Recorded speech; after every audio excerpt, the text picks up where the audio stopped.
할렐루야, 할렐루야. 주님의 이름으로 여러분들 환영합니다. 오늘 고난주간 수요 찬양 예배 하나님께 올려드리겠습니다. 다 같이 기도하겠습니다.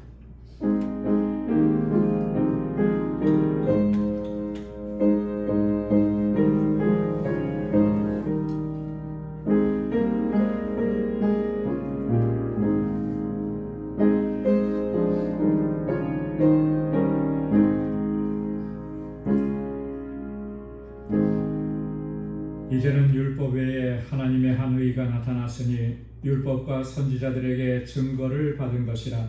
곧 예수 그리스도를 믿음으로 말미암아 모든 믿는 자에게 미치는 하나님의 의니 차별이 없느니라.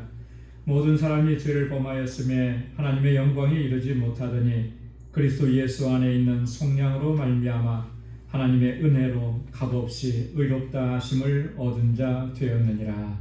아멘. 은혜가 풍성하시고 자비로우신 아버지 하나님, 주님의 사랑과 크신 은혜 너무나 감사합니다. 이 한 주간 고난주간을 보내며 새벽을 깨우고 주님 앞에 나아오도록 인도해 주시고, 나를 위해서 십자가의 고난을 당하시고 죽으신 우리 주님을 더 깊이 묵상하게 하시고 주님의 그 크신 사랑과 은혜 안에 머물도록 인도해 주시니 감사합니다. 나 같은 죄인을 사랑하셔서 하나님의 자녀로 삼아주신 이 놀라우신 은혜에 늘 감격하고 감사하며 주님을 찬양하고 주의 이름을 높이며 하나님께 영광 돌리며 살아가는 저희들 되게 하여 주옵소서. 이 시간도 하나님을 예배하는 자리로 불러주셨사오니 우리의 허물과 죄를 깨끗하게 씻어주셔서 정결하게 하옵시고, 오늘 드리는 이 예배가 하나님께서 받으시기에 합당한 예배가 되도록 우리 주 성령께서 우리를 주장하시고 인도하시며 우리의 예배를 기뻐 흠양하여 주옵소서. 예수님의 이름으로 기원하옵나이다. 아멘. 전능하사 천지를 만드신 하나님 아버지를 내가 믿사오며 그 외아들 우리 주 예수 그리스도를 믿사오니 이는 성령으로 잉태하사 동정녀 마리아에게 나시고 본디오 빌라도에게 고난을 받으사 십자가에 못 박혀 죽으시고 장사한 지 사흘 만에 죽은 자 가운데서 다시 살아나시며 하늘에 오르사 전능하신 하나님 우편에 앉아 계시다가 저리로서 산 자와 죽은 자를 심판하러 오시리라.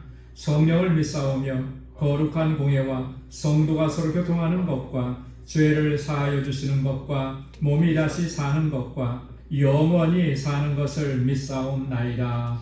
아멘. 찬양으로 하나님께 영광 돌리겠습니다. 십자가 십자가 그 위에 나 죽었네.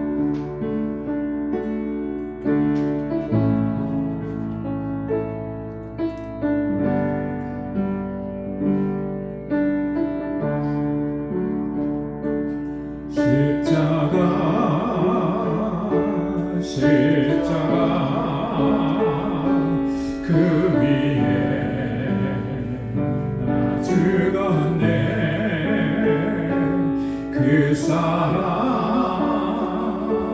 내 속에 강같이 흐르네. 십자가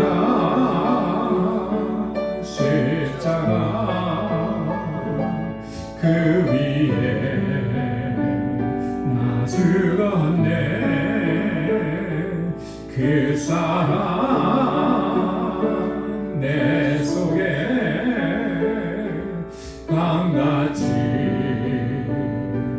흐르네. 그의 생명 내 속에 그의 능력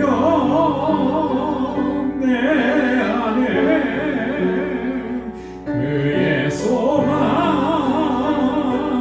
내 삶에 나의 삶 주의 것 십자가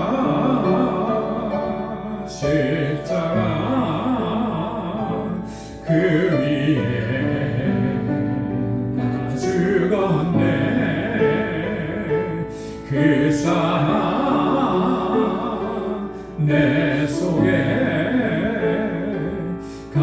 강같이 흐르네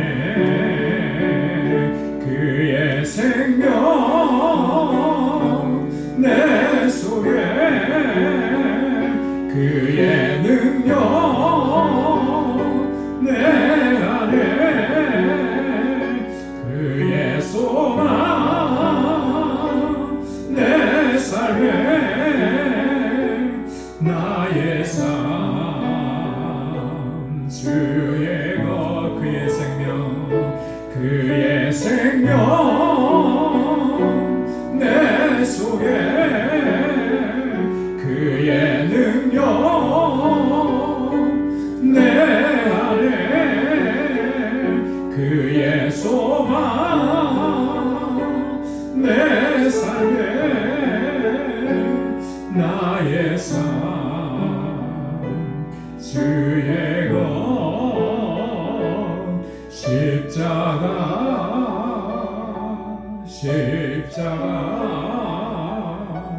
그 위에 나 죽었네 그 사랑 내 속에 강같이 흐르네. 아멘.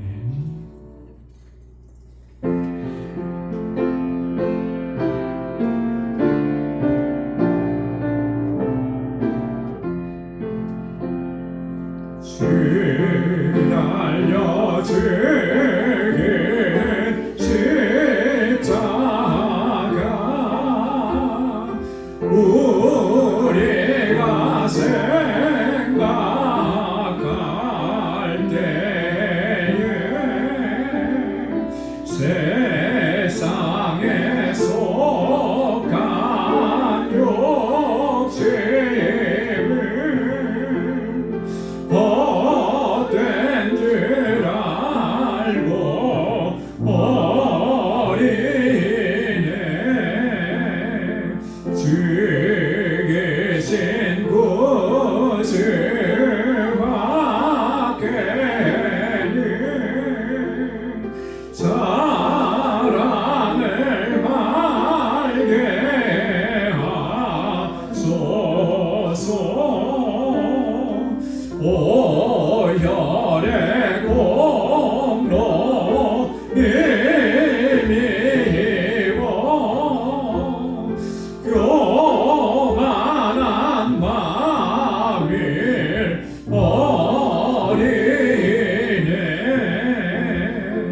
못 박힌 손발 오리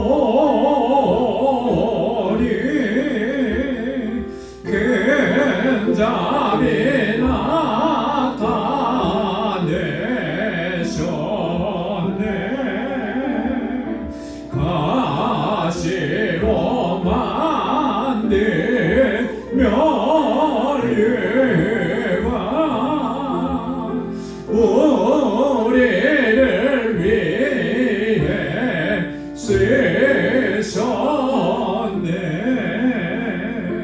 온 세상 만물 가져도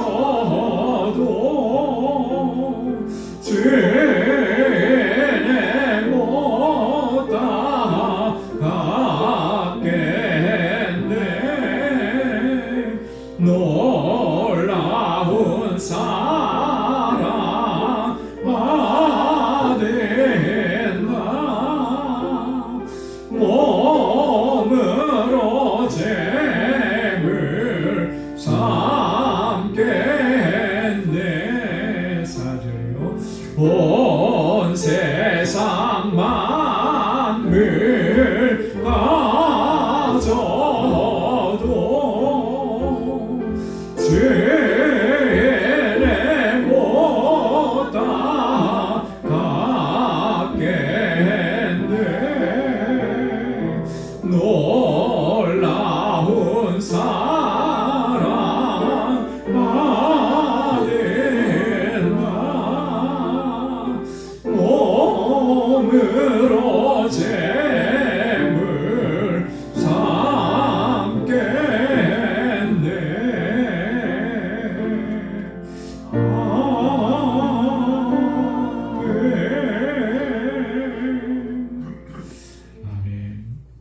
갈보리 산 위에 십자가 섰으니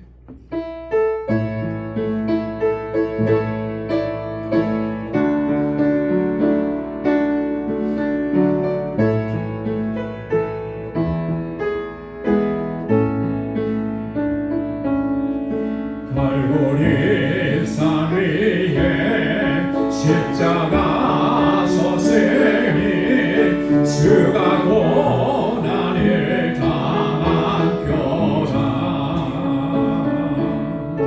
험한 십자가를 내가 사랑하는 주가 보혈을 흘리리라 죄우 승리를 얻기까지 주의 십자가 사랑하리 빛나며 유황 받기까지 험한 십자가 붙들겠네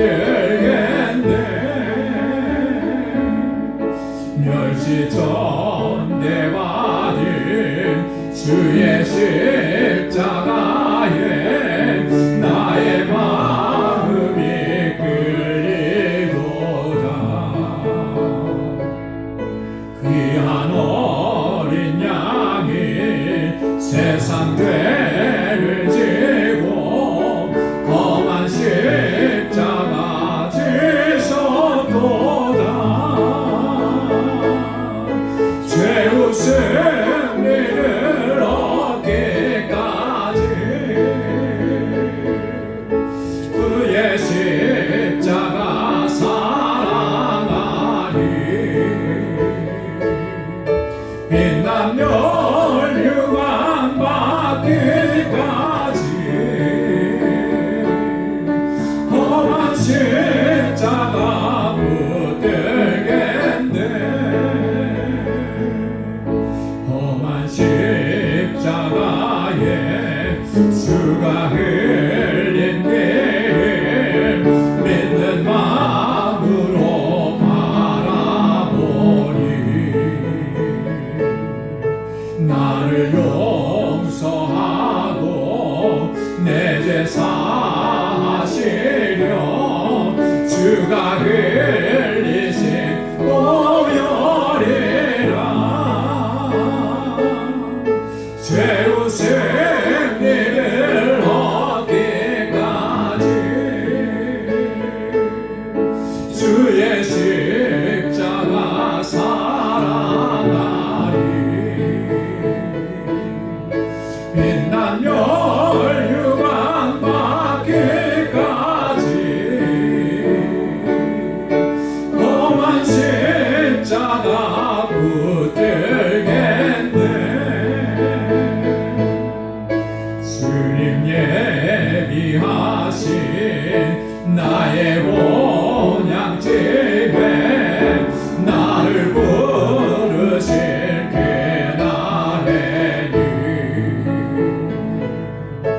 영광 중에 계신 우리 주와 함께 내가 죽도록 충성하리 죄우 승리를 얻기까지 주의 십자가 사랑하리 빛나며 유황 받기까지 험한 십자가 붙들겠네 아멘 빛난 멸류관 받기까지 주님 지신 그 십자가 붙들고 우리 믿음의 여정을 끝까지 잘 달려갈 수 있는 우리 모두가 될 수 있기를 소망합니다. 우리 이 시간 다같이 통성으로 함께 기도하겠습니다. 기도할 때 우리 새벽 예배 때 주제처럼 참된 그리스도인으로 살게 하옵소서. 나를 거룩하게 하셨는데 그 거룩하게 하심을 항상 힘써서 지켜나가게 하소서. 하나님께서 찾으시는 참된 예배자로 살게 하여 주옵소서. 하나님께서 세워주신 우리 방주교회 정말 믿음의 공동체, 사랑의 공동체, 소망의 공동체가 되게 하시고 하나님께서 우리에게 주신 이 영혼 구원의 사명, 선교적 사명을 잘 감당하는 믿음의 공동체 되게 하옵소서. 이 재단에 세워주신 하나님의 귀한 종과 주의 일꾼들에게 하나님께서 능력으로 덧입혀 주옵소서. 우리 사랑하는 자녀선들, 주일학교와 유스그룹과 EM, 또 저들을 가르치는 우리 교사들과 우리 말씀을 증거하시는 우리 라니 목사님, 또 우리 귀한 목회자 청교하는 중에 있는데 하나님 합당한 종을 하나님 보내어 주옵소서. 함께 기도하고요. 또 우리 가운데 육신적으로 연약한 분들이 있습니다. 하나님 치료해 주시고 모든 우리의 염려와 걱정을 다 주님께 맡기고 믿음으로 나아가는 저희들 되게 하옵소서. 하나님 또 우리에게 주신 선교적 사명 잘 감당하게 하시고 우리 알라메다 방주교회 견고하게 붙잡아 주시고 엘리아스 목사님 또 우리 박지만 한여정 선교사님 늘 강건하게 붙잡아 주시도록 세계 곳곳에서 복음을 증거하는 우리 선교사님들 능력의 장중에 붙들어 주시도록 오늘 이 저녁에 가지고 나온 우리의 간절한 기도의 제목도 함께 주님 앞에 통성으로 아뢰겠습니다. 다 같이 기도하겠습니다. 거룩하신 아버지 하나님 감사합니다. 저희들을 사랑하시고 아버지 날마다 은혜 베푸시고 그 은혜 안에서 주님의 주시는 능력 안에서 이 세상을 승리하며 살아갈 수 있도록 이끌어주시니 감사합니다. 허물과 죄로 죽었던 저희를 살려주시고 영원한 생명을 허락해 주시고 하나님의 거룩한 백성으로 삼아주시고 아버지 하나님 정말 주님을 경배하고 찬양하고 예배하며 살아갈 수 있도록 인도해 주시니 하나님 감사합니다. 아버지 하나님 우리가 그리스도께 속한 자로 그리스도를 닮은 자로 참된 그리스도인으로 살아갈 수 있게 하시고 아버지 언제나 어디서나 하나님을 예배하는 참된 예배자의 삶을 살아가도록 인도하여 주옵소서. 하나님 아버지 우리의 연약함을 긍휼히 여겨주시사 날마다 은혜 가운데 붙들어 주옵시고 우리의 믿음을 더욱 견고하게 하시사 어떠한 시험과 어떠한 유혹에도 흔들리지 아니하도록 우리를 붙잡아 주옵소서. 하나님 아버지 저희들을 아버지 불러 모아주셔서 아름다운 공동체를 이루게 하심을 감사합니다. 우리 방주 공동체가 정말 하나님께서 기뻐하시는 믿음의 공동체, 사랑의 공동체가 되도록 인도하여 주옵소서. 하나님을 영원롭게 하고 주님의 이름을 높이기에 부족함이 없도록 인도해 주시고 아버지 하나님 특별히 하나님 우리 사랑하는 성도들 한 사람 한 사람 위에 아버지 하나님 믿음으로 역사하는 종들이 다가도록 인도하여 주시옵고 성령의 충만함을 더하여 주옵소서. 특별히 이 재단에 세워주신 하나님의 귀한 종들 한 사람 한 사람을 능력의 장중에 붙들어 주옵소서. 우리의 마음을 다하고 뜻을 다하고 힘을 다하여 충성하게 하시고 헌신하게 하시고 주님께서 낮은 곳까지 이 낮은 곳까지 내려오셔서 아버지 우리 죄인들을 구원하시기 위하여 하나님 아버지께 순종하시고 섬김의 삶을 살았었던 것처럼 우리도 주님 선언하신 그 길을 함께 걸어갈 수 있게 하고 섬기는 자가 되도록 인도하여 주시옵소서. 하나님 아버지 우리에게 주신 영원권의 사명 잘 감당하게 하시고 아버지 하나님 선교적 사명을 온전히 감당할 수 있도록 인도하여 주옵소서. 우리 사랑하는 자녀 손들을 붙잡아 주옵소서. 저들이 정말 하나님 이 세대의 하나님 앞에 귀하게 쓰임받는 믿음의 일꾼들이 다 되도록 저들을 붙잡아 주시고 은혜 베풀어 주옵시고 하나님을 경배하며 살아가도록 인도하여 주옵소서. 아버지 하나님 우리 주일학교와 유스그룹과 이음을 긍휼히 여겨주시고 아버지 하나님 저들이 정말 말씀 안에 견고하게 서서 이 다음 세대를 이끌어가는 하나님의 신실한 종들이 다 되도록 은혜를 베풀어 주옵소서. 하나님 말씀을 전하는 귀한 종 아버지 하나님 우리 라니 목사님을 강건하게 붙잡아 주시고 능력으로 함께하여 주옵시고 그 말씀으로 인하여서 저의 생명들이 하나님 세임을 얻게 하시고 도전받게 하시고 결단하게 하여 주옵시고 우리 모든 교사들에게 능력과 은혜와 주님의 평강으로 함께하여 주시옵소서. 아버지 하나님 우리 알라메다 방주교회 주님 세우셨습니다. 장중에 붙들어 주옵소서. 구원의 방주로 우뚝 서서 그 지역의 많은 영혼들을 주께로 돌아오게 하옵시고 날마다 새 생명의 역사가 풍성하게 일어나도록 도와주시고 우리 엘리아스 목사님과 박지만 한여정 선교사님 능력의 장중에 붙들어 주셔서 함께 합력하여 주님의 선하신 뜻을 이루어갈 수 있도록 인도하여 주옵소서. 우리 사랑하는 권속들의 삶을 하나님 늘 물동자와 같이 살펴주시고 저들의 아픔과 권고와 부르짖음을 기억하시사 주님의 위로의 손길로 붙잡아 주시고 하늘의 평강으로 던지려 주옵소서. 육신의 연약함이 있습니다. 주님 만져주셔서 치료하여 주시고 아버지 하나님 육적으로도 강건하게 하시며 무엇보다도 영적으로도 강건하여서 흔들리지 아니하고 굳건한 믿음으로 주님을 섬기게 하시고 아버지 하나님 주님께 영광 돌리는 삶을 살아가도록 인도하여 주옵소서. 우리 사랑하는 성도들의 삶과 저들이 하는 모든 일들을 복되게 하셔서 보기에 근원된 삶을 살아가기에 부족함이 없도록 도와주시고 오늘도 아버지 주님 앞에 나와 간절하게 부르짖고 기도하는 종들의 기도에 하나님의 선하신 응답으로 합하여 주옵소서. 오늘도 주의 말씀으로 우리를 새롭게 하여 주시고 주님의 은혜로 가득히 채워 주옵소서. 모든 감사와 찬양과 영광을 아버지 앞에 올려드립니다. 예수님의 이름으로 간절히 기도드리옵나이다. 아멘. 할렐루야. 하나님께서 선한 응답을 저희들에게 허락해 주실 줄로 믿습니다. 오늘 묵상할 하나님의 말씀은 디모데전서 제1장 1절에서 7절까지 말씀입니다.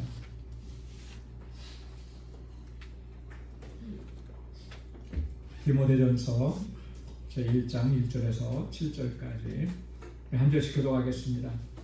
우리 구주 하나님과 우리의 소망이신 그리스도 예수의 명령을 따라 그리스도 예수의 사도된 바울은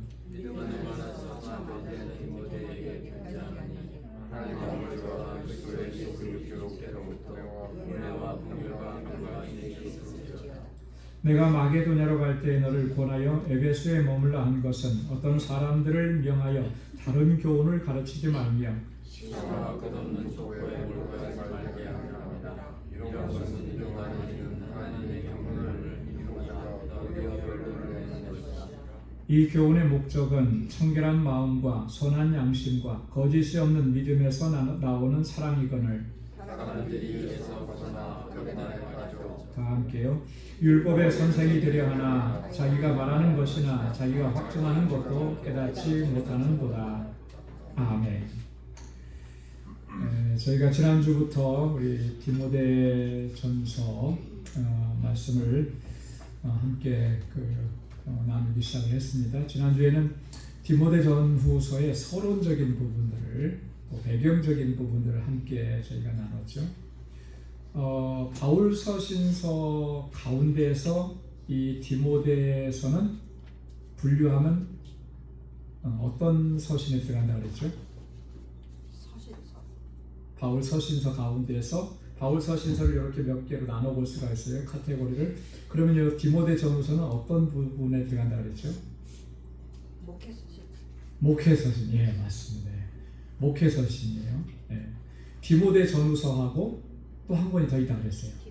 디도서. 예. 그리고 세 권은 목회서신이라고 하는 것은 이 디모데하고 디도가 각각 그 교회를 섬기는 목회자였습니다. 그죠? 예. 디모데는 어느 교회를 섬겼다고 그랬죠? 에베소 교회입니다. 여기 본문에도 보면 3절에 에베소에 머물라 이렇게 얘기했잖아요.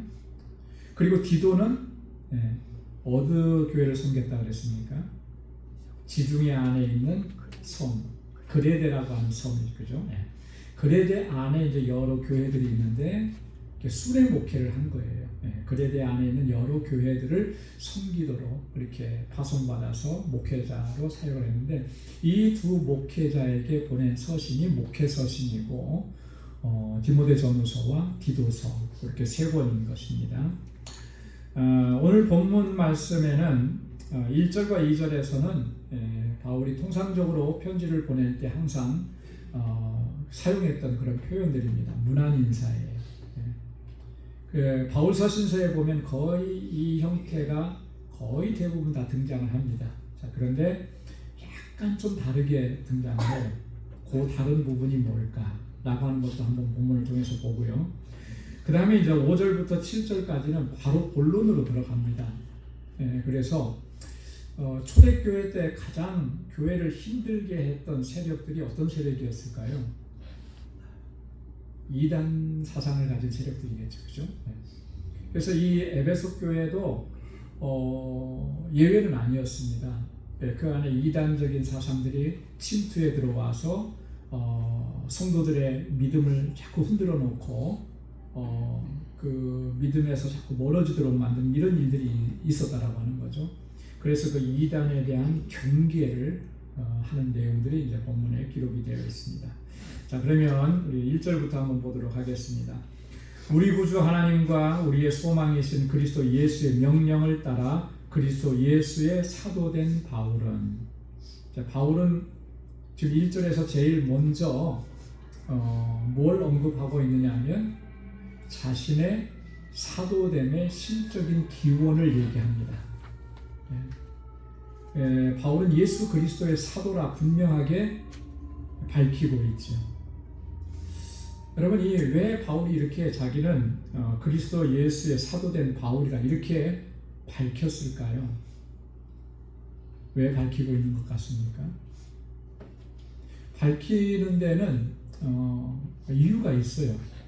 무슨 글이든지 어떤 문장이든지 다 이유가 있죠. 왜 이렇게 바울이 자신이 그리스도의 사도라고 밝히느냐 하면 이 바울의 사도권을 부정하는 사람들이 있었기 때문에 그런 거예요. 그죠? 여러분, 이 사도라고 하는 말의 뜻은 아포스톨로스, 보냄을 받은 자라고 하는 뜻이거든요. 그래서 통상적으로 초대교회 시대에 사도하면은 누구를 가리키는 것이었습니까? 예수님의 제자들이죠. 예수님의 제자들. 자, 예수님의 제자들 모두 12명이었는데요. 그 중에 한 명은 예수님을 배반했습니다. 팔고 가룟 유다를 제외하고 11명이겠죠. 그리고 나서 그 12명에 한 사람을 더 가입시켰습니다. 사도행전 1장에 보면 그래서 12명을 다 채웠어요. 12명이라는 숫자는 원래 오리지널 12명이 예수님의 제자였기도 하고 유대인들에게 있어서 12이라고 하는 10이라고 하는 숫자는 완전수예요. 그렇기 때문에 그 수를 다 채운 거죠. 그래서 채움을 받은 사람이 마지막에 합류한 사람이 누구죠? 마띠아라고 하는 사람입니다. 그래서 이 12명이 예수님의 제자 12명이 이제 사도로 불렸고 거기에 이제 한 사람 더해서 누구예요? 바울이죠. 그죠? 근데 바울은 예수님의 제자가 아니었거든요. 그리고 바울은 오히려 예수 믿는 사람들을 핍박하던 사람입니다. 근데 어느 날 갑자기 회심을 했어요. 하루아침에 사람이 달라진 거예요. 여러분, 그런 사람 혹시 보셨어요? 어제하고 오늘이 확 달라진 사람? 사실 우리가 주변에서 보기가 쉽지 않잖아요. 그죠? 어제는 아주 개차반이었는데 오늘은 확 변해가지고 정말 반듯하고 선한 사람으로, 이런 사람 우리 거의 경험을 못해요. 그죠? 자, 그러니까 바울이 그렇게 변화돼서 어제는 예수 믿는 사람을 핍박했는데 오늘은 그 예수를 증거하는 모습을 보면서 사람들이 그거를 제대로 믿을 수가 있을까? 제대로 받아들일 수가 있을까? 바울이 아무리 내가 다메섹 도상에서 주님을 만났다고 얘기를 해도 뭐 믿어주는 사람도 있지만 또 안 믿는 사람도 분명히 있었을 거라는 거죠. 그런 사람들이 자꾸 바울의 사도권을 공격하는 거예요. 네가 무슨 사도냐? 너는 예수 믿는 사람을 핍박하던 사람인데 너는 예수의 제자도 아니고 예수님께 직접 말씀도 듣지 못했지 않느냐? 뭐 그거는 사실이지만 그러나 이 사도 바울은 계시를 통해서 이 모든 말씀을 들었잖아요. 그죠? 복음을 들었잖아요. 그리고 전하게 하셨잖아요. 그렇기 때문에 어떤 상황에 있어서는 자신의 사도권을 이렇게 주장해야만 되는 그런 상황도 생긴 거예요. 그래서 예수 그리스도의 사도라고 하는 이 말을 분명하게 언급을 하는 것입니다. 자, 여기 보면 무엇으로 말미암아 사도가 되었다라고 했느냐면 우리 구주 하나님과 우리의 소망이신 그리스도 예수의 무엇을 따라서예요? 명령을 따라서 주님이 나를 사도로 임명하셨고 사도의 사명을 감당하도록 명령하셨다라고 합니다. 여러분, 이 명령이라고 하는 말은 권위를 나타내는 것입니다. 권세를 나타내는 거예요. 명령이라고 하는 것은 그래서 그리스도의 명령이라고 바울이 얘기했을 때 여기에는 이런 의미도 담겨져 있는 거죠. 내가 자원해서 사도가 된 것이 아니라 절대적 권위를 가지신 그리스도께서 명령하셔서 그 명령에 나는 순종할 수밖에 없었다. 그런 의미를 하는 거죠. 여러분, 명령이 한번 내려지면 이 위계 질서가 철저한 사회 속에서는 그 명령은 반드시 따라야 되는 거예요. 그렇죠? 군대나 이런 사회에서 명령을 내리는 상급자가 명령을 내렸는데 그 명령을 따르지 않으면 명령 불복종죄가 되는 거죠. 군에서는 그게 가장 큰 죄죠. 명령을 내렸는데 그 명령을 따르지 않는다. 항명한다. 이것처럼 큰 죄가 없는 거잖아요. 명령은 그런 절대적 권위를 갖는 거거든요. 그 명령을 누가 내리셨냐면 우리 구주 하나님과 우리의 소망이신 예수 그리스도께서 그 명령을 내리셨고 그 명령에 순종해서 나는 그리스도의 사도가 되었다. 이런 얘기인 것입니다. 구주라고 하는 말, 우리 구주 하나님, 구주라고 하는 말은 구원자라고 하는 뜻이잖아요. 구세주라고 하는 뜻이죠. 이때 당시의 배경으로 봐서는 이 말은, 구주라고 하는 말은 일반 그 시대 사회 속에서는 주로 누구에게 이게 적용되고 쓰여졌던 말이냐면 고대 사회에서는 그 신이라든지 또 인간이지만 신적인 존재가 되는 그런 사람들이 있죠. 황제, 왕 이런 사람들에게만 사용되고 적용되었던 말입니다. 그래서 헬라어로는 소테로스라고 그러는데요.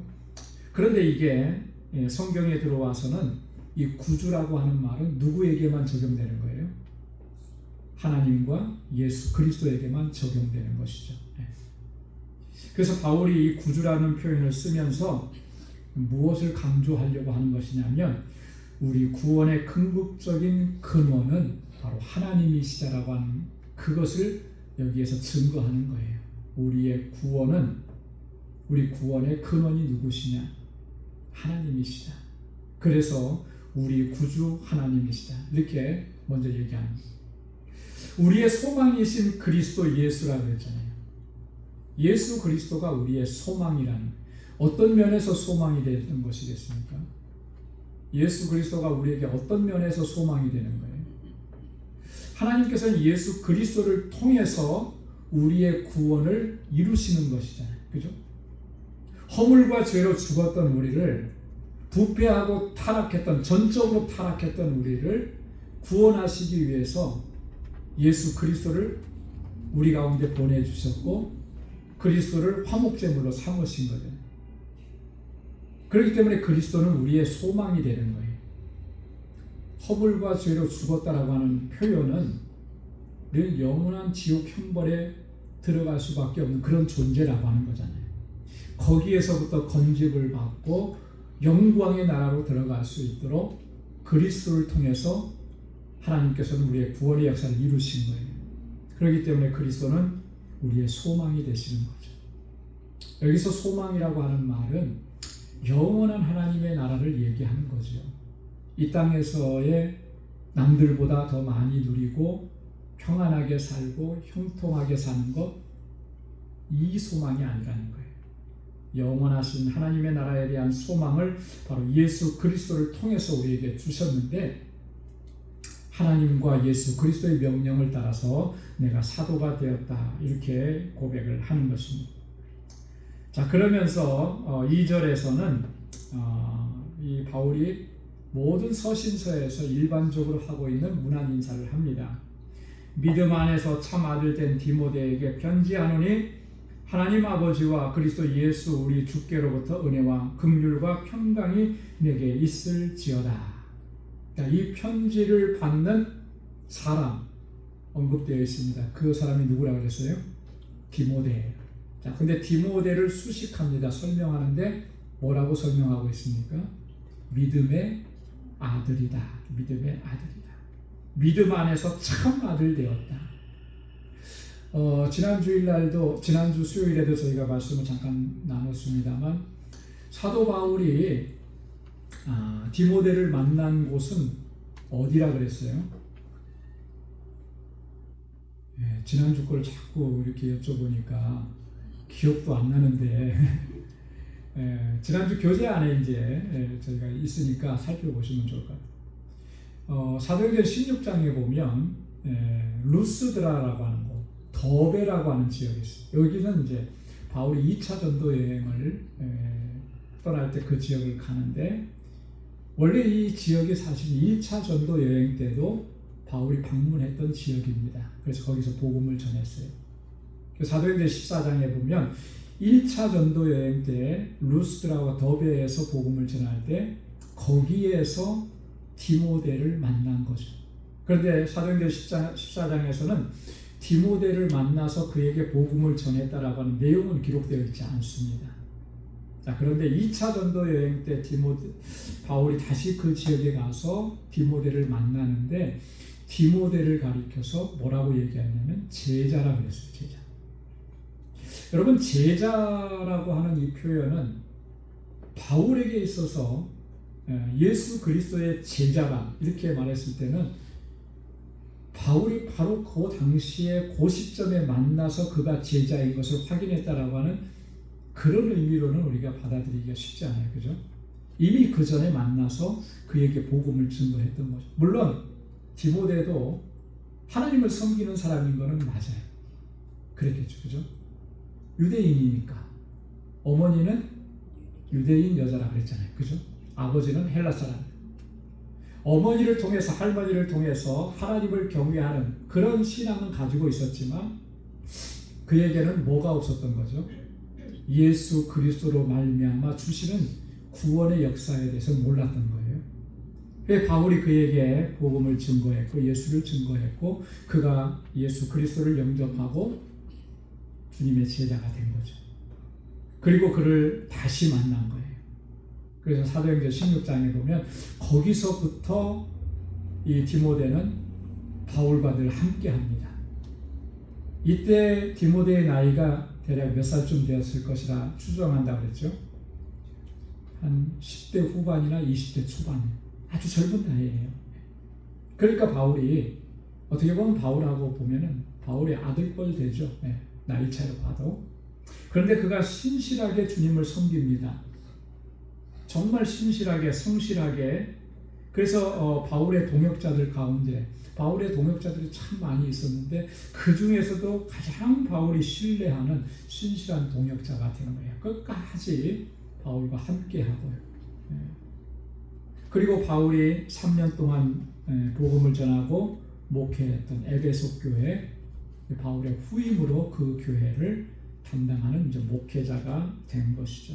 자, 그랬기 때문에 바울이 디모데를 가리켜서 믿음 안에서 참 아들 되었다 이렇게 표현을 하는 것입니다. 자, 그러면서 하나님 아버지와 그리스도 예수 우리 주께로부터 은혜와 긍휼과 평강이 내게 있을지어다. 긍휼과 은혜와 평강을 기원하는 인사말을 전합니다. 여러분, 은혜라고 하는 말 카리스라고 그러잖아요. 헬라어로. 하나님께서 우리 죄인들에게 주시는 무조건적인 구원의 은총을 은혜라고 해요. 무조건적인 거예요. 은혜라고 하는 말. 조건이 없습니다. 내게서 무슨 어떤 그럴 만한 자격이 되고 조건이 되고 이런 게 없는 거예요.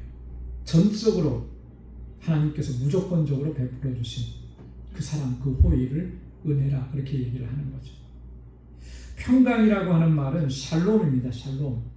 히브리 말로는, 헬라어로는 에이데네라 그러죠.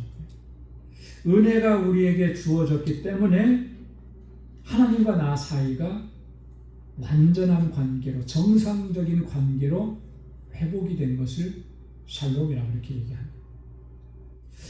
여러분, 하나님과 우리 사이가 우리가 주님을 만나기 전에는 정상적인 관계가 아니었습니다. 그죠?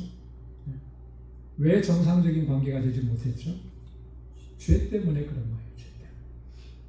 우리 인간은 태어날 때부터 죄인인 거잖아요. 그렇죠? 왜 태어날 때부터 죄인이 되었습니까? 아담과 하와가 하나님 앞에 범죄하고 타락함으로 인해서 자연인들은 태어날 때부터 죄인인 거예요. 모든 인류는 전적으로 타락한 거죠. 완전히 부패한 거예요. 그런 상태에 있었기 때문에 하나님과의 관계가 정상적인 관계라고 말할 수 있겠습니다. 진짜 하나님과의 관계가 정상적인 관계는 어떤 때냐면 에덴 동산에서 아담과 하와가 하나님과 교제하는 그때잖아요. 그죠? 타락하기 이전의 상태. 이런 상태로 우리를 회복시켜 주실 때에만이 하나님께서 주시는 샬롬, 평강을 누릴 수가 있는 거예요. 그래서 오늘 은혜와 평강이 너에게 있기를 원한다. 이것은 하나님 아버지와 우리 주 예수 그리스도께로부터만 올 수 있다. 다른 데서 올 수가 없는 거예요. 자, 그런데 요 가운데 뭐가 하나 더 들어갔어요. 뭐가 있죠? 긍휼이라고 하는 말이에요. 다른 편지에서는 긍휼이라는 말이 안 들어가 있습니다. 근데 여기에만 특별히 긍휼이라고 하는 말이 들어가 있는 거죠. 이 세상 살면서 불행하고 고뇌하고 고통당하는 그런 사람들에 대한 하나님의 사랑과 위로를 긍휼이라고 해요. 그래서 그 긍휼이 너에게 있기를 원한다. 여러분, 하나님의 은혜와 그 긍휼과 평강이 우리 가운데 임해야 우리가 이 세상을 살면서 어떠한 일을 만나도 넉넉히 이겨내고 승리의 삶을 살아가게 되는 줄로 믿습니다. 그래서 우리 믿는 사람들은 서로 인사할 때 어떻게 인사해야 된다 그랬습니까? 은혜와 평강이 여러분에게, 당신에게 있기를 원합니다. 그게 최고의 무난 인사고 기도인 것 같아요.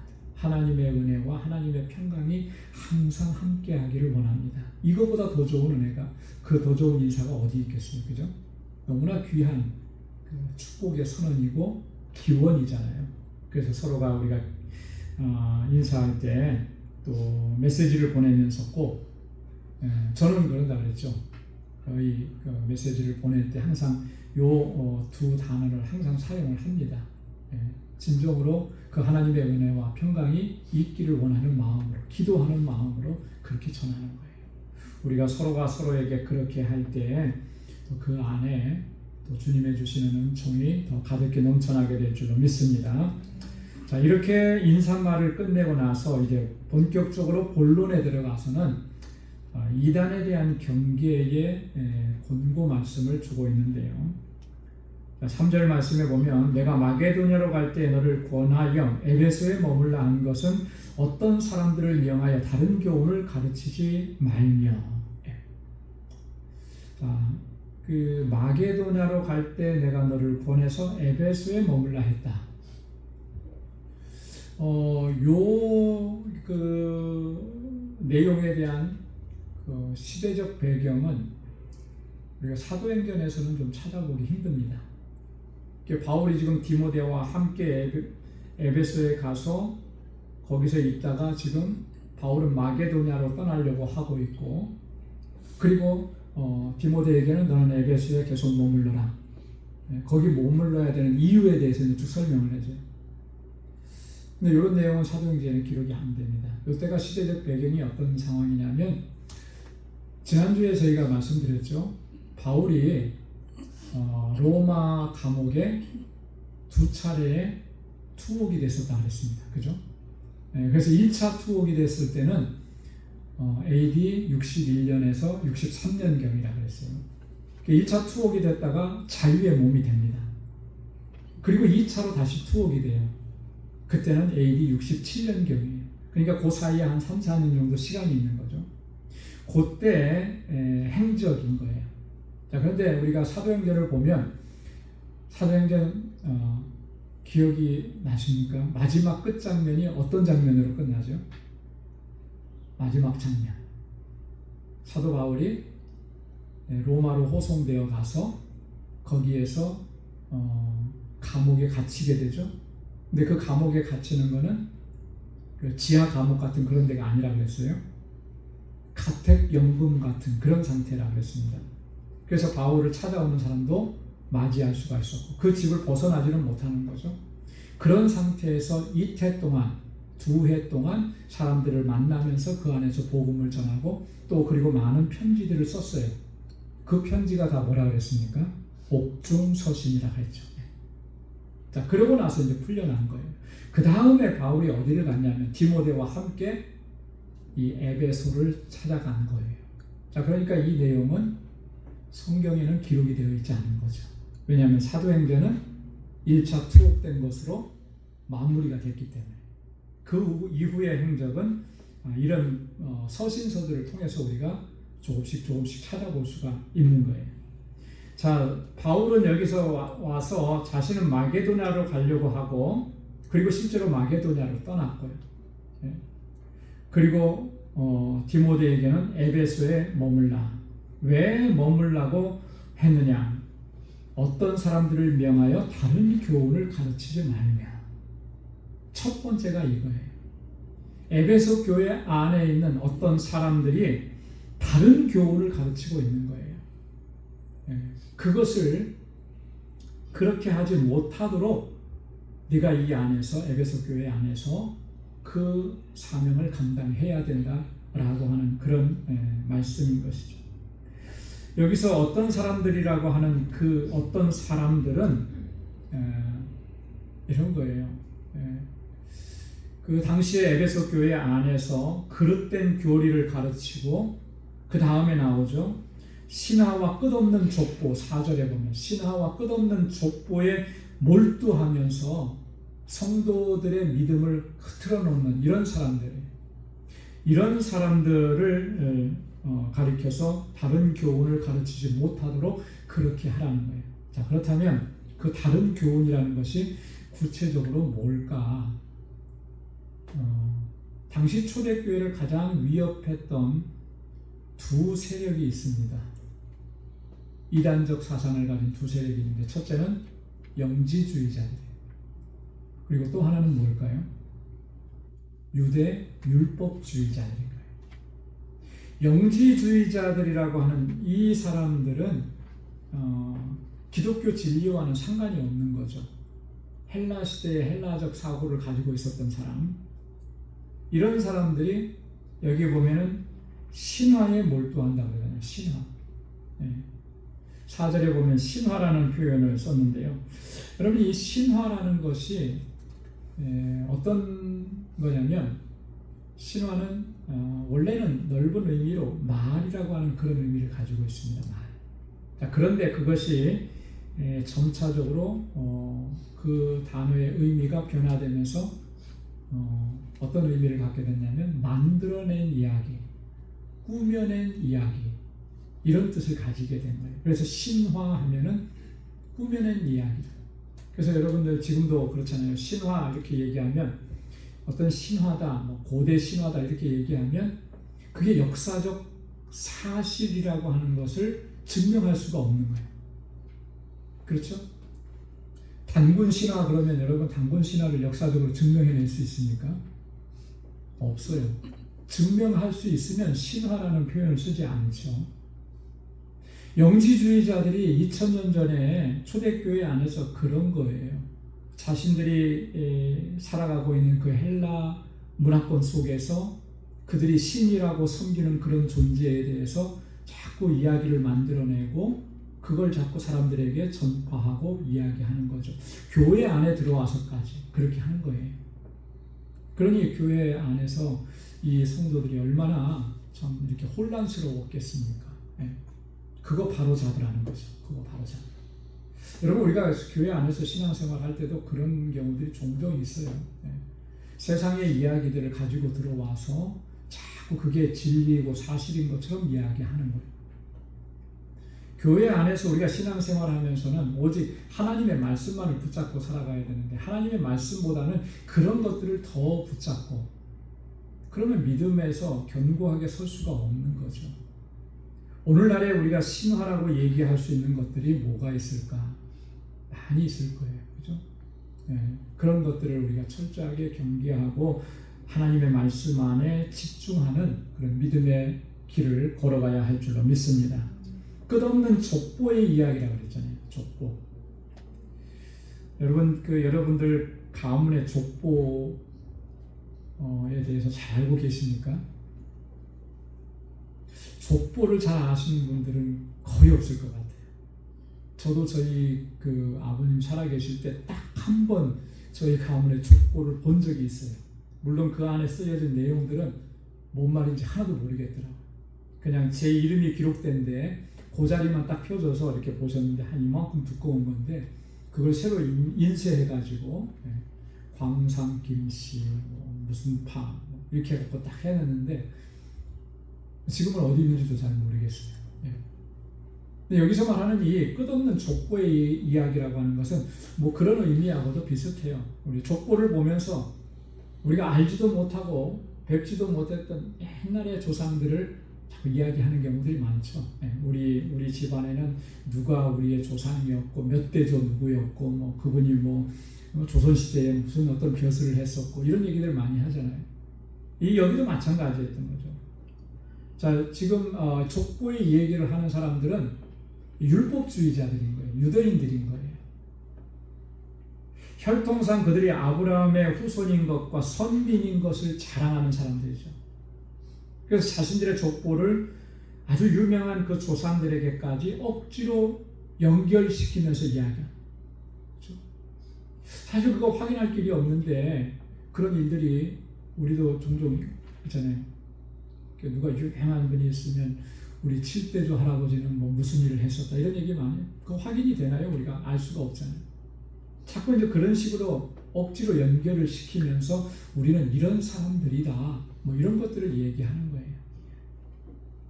이런 모든 것들이 바울이 그걸 왜 금해야 된다라고 얘기하느냐 하면 하나님의 경륜을 이름보다 도리어 변론을 내는 것이다. 족보 이야기하고 신화 얘기하면 싸움밖에 더 되겠습니까? 서로 주장하고 이야기하는 것이 서로 다른데요. 그런 것들을 통해서 하나님의 경륜이 이루어질 수가 없다라고 하는 거죠. 여기서 말하는 하나님의 경륜이라는 것은 뭐겠습니까? 우리 인간을 구원하시고자 하시는 하나님의 구원 계획을 얘기하는 거예요. 그죠? 하나님께서 섭리하시는 그 역사를 얘기하는 거예요. 그것이 하나님의 구원의 계획과 섭리하시는 역사를 이루어가느냐면 그렇게 하지 못한다라고 하는 거죠. 그런 것들을 가지고 계속 그거 붙잡고 이야기하고 뭐 다투고 변론하고 그게 얼마나 어리석고 허무한 일이냐는 거죠. 그것들을 금하라는 거죠. 자, 그러면서 5절에 이렇게 교훈합니다. 이 교훈의 목적은 청결한 마음과 선한 양심과 거짓이 없는 믿음에서 나오는 사랑이거늘. 자, 이런 신화와 끝없는 족보에 몰두하는 거 이거 하지 못하도록 하라 라고 하는 이 교훈은 왜 그 교훈을 하느냐 하면 청결한 마음과 선한 양심과 거짓이 없는 믿음에서 나오는 사랑이라. 사랑 때문에 그렇게 하는 거잖아. 여러분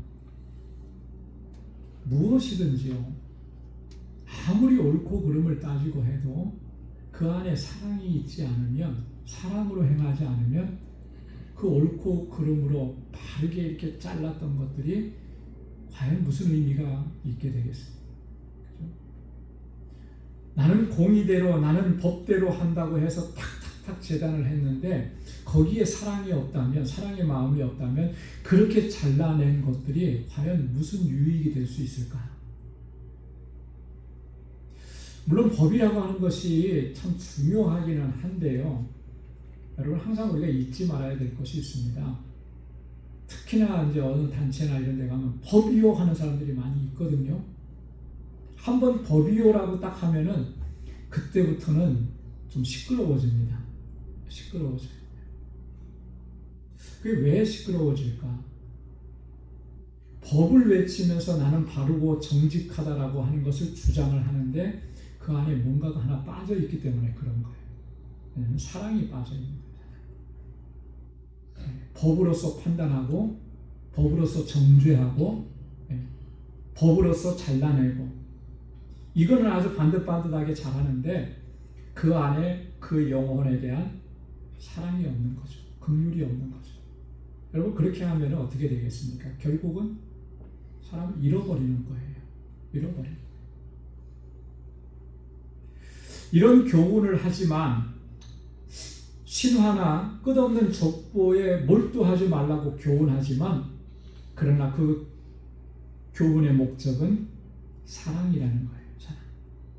이 말의 의미는 뭐겠습니까? 저들이 지금 잘못된 그런 것을 사상을 전파하지만 그것을 막아내는 그 과정 속에도 그 영혼들에 대한 긍휼히 여기는 마음, 불쌍히 여기는 마음이 있어야 된다라고 하는 것이죠. 그것을 이야기하는 거예요. 이 사랑이라고 하는 것의 출처가 뭐냐면 청결한 마음과 선한 양심과 거짓이 없는 믿음 가운데서 나온다. 사랑이라고 하는 것이, 사랑으로 상대방을 대한다라고 하는 것이 저절로 형성이 되는 거 아니거든요. 우리 안에 청결한 마음이 있고, 우리 안에 선한 양심이 있고, 우리 안에 거짓 없는 믿음으로 행할 때 거기에서 참 사랑으로 행할 수 있는 그러한 진리가 나오게 되는 거예요. 그래서 여러분, 우리가 주님의 일을 감당할 때 항상 잊지 말아야 됩니다. 가장 기본적이고 가장 중요한 것은 사랑의 마음이라는 거예요. 그걸 불쌍히 여기고 긍휼히 여기는 마음. 비록 그가 이단이고, 여러분, 이단 척결해야죠. 이단은. 그런데 하나님께서 그 이단에 속해 있는 사람이라고 해서 다 멸망당하고 심판받는 것을 원하시겠습니까? 아니죠. 하나님께서 원하시는 건 뭐겠어요? 그가 잘못된 길에서 돌이켜서 하나님께로 돌아오는 것. 그것을 하나님께서는 원하시는 거 아닙니까? 우리를 돌아서서 하나님께로 돌아오게 하셨던 것처럼 저들도 잘못된 것을 깨닫고 진리 안에서 다시 주님 앞으로 돌아오게 되는 것, 이게 하나님께서 궁극적으로 원하시는 것이라고. 그런 하나님의 마음을 갖고 우리가 사랑으로 대해야 되는 것이죠. 비록 그런 사상이나 이런 것들에 대해서 우리가 단호하게 대처하지만 그 영혼에 대한 긍휼히 여기는 마음은 그것까지 놓쳐서는 안 된다라고 하는 것입니다. 그것을 지금 이야기하는 거예요. 그래서 이 교훈의 목적은 사랑에서 나오는, 사랑으로 행하라고 하는 그런 목적이다, 이렇게 얘기하는 것이고요. 자, 그 다음에 마지막으로 6절과 7절에 이렇게 말합니다. 사람들이 이에서 벗어나 헛된 말에 빠져 율법의 선생이 되려 하나 자기가 말하는 것이나 자기가 확증하는 것도 깨닫지 못하는도다. 많은 사람들이 여기에서부터 벗어났다라고 하는 거예요. 뭐에서부터 벗어났냐고요? 바로 청결한 마음과 선한 양심과 거짓 없는 믿음에서 나오는 그 사랑으로 행해야 되는데 거기에서부터 벗어나 버렸다라고 하는 거예요. 그래서 헛된 말에 빠지고 율법의 선생이 되려 하니 자기가 말하는 것이나 자기가 확증하는 것도 깨닫지 못하고.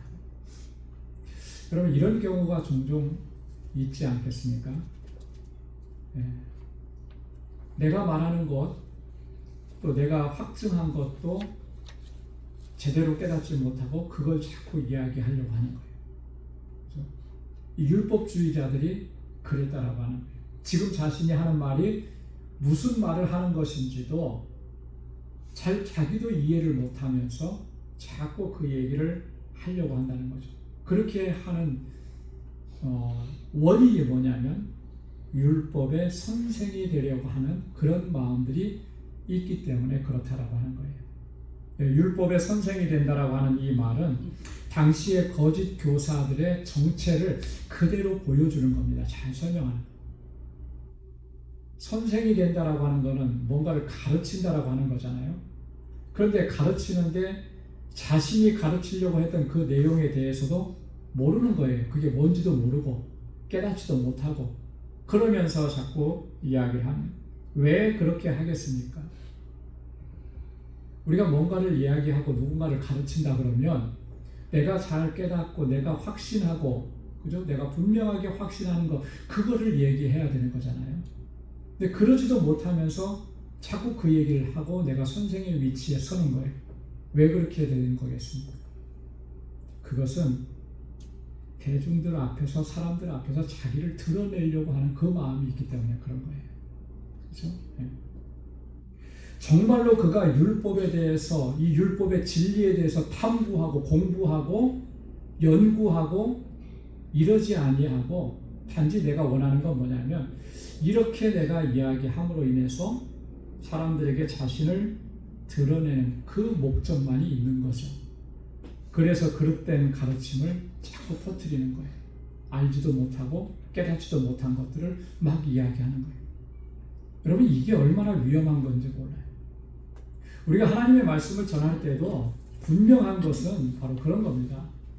정말 우리가 하나님의 말씀을 깊이 묵상하고, 그죠? 그 하나님의 말씀을 깊이 연구하고, 그리고 나에게 깨닫게 하신 그 말씀으로 전하고 증거해야 되는 거예요. 근데 이제 가끔 보면은 그 말씀이 그렇게 적용되어서는 안 되는데 그렇게 이야기하는 경우들도 가끔씩 보이더라고요. 그게 굉장히 위험한 거죠. 그죠? 그래서 우리가 성경을 대할 때 또 말씀을 전하는 사람들이 가장 조심하고 주의해야 되는 것이 바로 그런 거예요. 그 말씀이 의미하는 것이 뭔지를 바르게 깨닫고 또 바르게 전해줘야 하는 거죠. 잘못 전해지면 그게 어떻게 되겠습니까? 그 이야기를 들은 사람은 잘못 받아들이는 거잖아요. 잘못 받아들이게 되면은 그 한 사람의 영혼을 망칠 수도 있게 되는 거예요. 그렇기 때문에 바울은 그렇게 얘기했습니다. 너희가 많이 교사가 되려고 하지 마라. 그만큼 책임감이 있기 때문에 그런 거예요. 말씀을 전하는 자들에게는 바로 그런 책임감이 있는 거예요. 더 하나님의 말씀을 깊이 묵상하고 더 깊이 연구하고, 그래서 하나님께서 나에게 주시는 그 깨달음과 또 확신을 가지고 그렇게 하나님의 말씀을 전해야 하는 것이죠. 그런데 지금 이 에베소 교회 안에 거짓 교사들은 안 그런 거예요. 네. 그러려고 하는 목적과 의도는 전혀 없는 거예요. 그래서 오로지 성도들은 현혹시키고 미혹하게 되는 것이고, 그 안에서 자기는 나는 율법의 선생이다, 이런 어떤 그런 그 사람들이 그렇게 여겨주는 것, 그것만을 이렇게 생각하면서 교회를 혼동스럽게 만들었다라고 하는 것이죠. 그런 일들이 이제 교회 안에 많이 일어났기 때문에 바울은 디모데에게 그곳에서 이 부분을 바로 잡으라고 그렇게 철저하게 경계하면서 오늘 이 편지를 시작을 하는 것입니다. 여러분, 오늘 우리가 지금 섬기고 있는 교회 안에서 신앙생활에서도 마찬가지예요. 동일하게 적용을 할 수가 있는 문제죠. 오늘날 교회를 힘들게 하고 혼란스럽게 하려고 하는 그런 세력들은 안팎으로 많이 존재합니다. 우리가 정말 깨어서 말씀 안에 견고하게 서지 못하면 우리 한 사람이 흔들리는 것은 그래도 조금 나을지 몰라요. 그러나 한 사람 한 사람이 그렇게 흔들려서 교회가 힘들어지면, 교회가 흔들리면 그건 굉장히 안타까운 일이 될 수밖에 없죠. 우리가 경계해야 되는 거예요. 그래서 우리 한 사람 한 사람이 정말 말씀을 더 깊이 묵상해야 됩니다. 말씀을 더 깊이 묵상하고 말씀을 더 깊이 연구하고, 그래서 이 하나님의 말씀의 진리 안에 견고하게 서서 주의 복음을 전하는데 능력 있게 또 주님의 주신 사명을 잘 감당할 수 있는 저와 여러분들이 다 될 수 있기를 주님의 이름으로 축원합니다. 기도하겠습니다. 자비하신 아버지 하나님, 감사합니다. 오늘도 이 저녁에 저희들을 사랑하셔서 주님을 예배하게 하시고 하나님의 귀한 말씀 또 함께 묵상할 수 있도록 인도해 주셔서 감사합니다.